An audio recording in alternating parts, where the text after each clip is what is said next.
are trying to give publicity to ministerial activities, and it is inevitable that some such publicity should be given because ministers are in charge of the government, but one abroad does not get a real idea of what is happening in the country.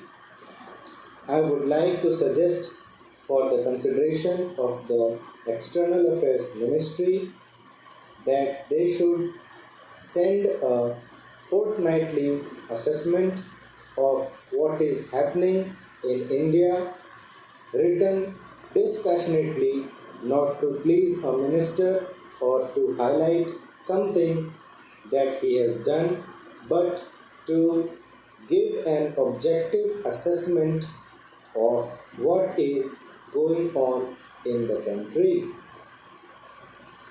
In the old days, when the British government was in existence, such fortnightly reports used to be sent by various state governments, and I think a beginning can be made in that direction in this matter. The other point I would like to suggest is that publicity is a complicated and technical matter. The Foreign Service, as it is constituted today, does not have sufficient training in publicity.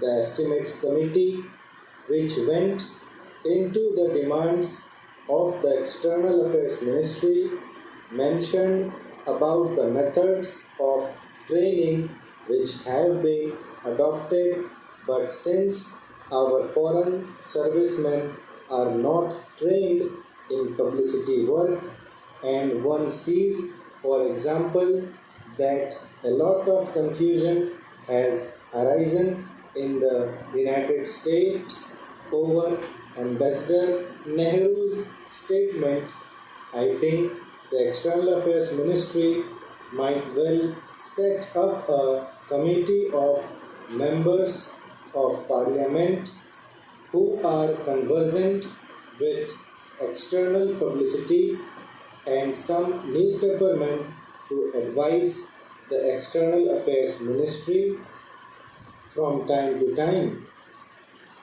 I do not think that the committee will ask for information which is confidential or secret, but they can assist the newspapermen.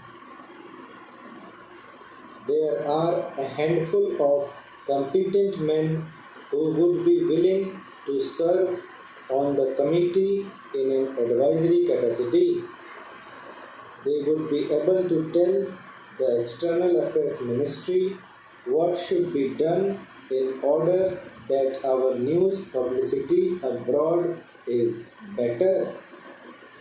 I might mention also that the Estimates Committee had recommended the creation of a cultural cell.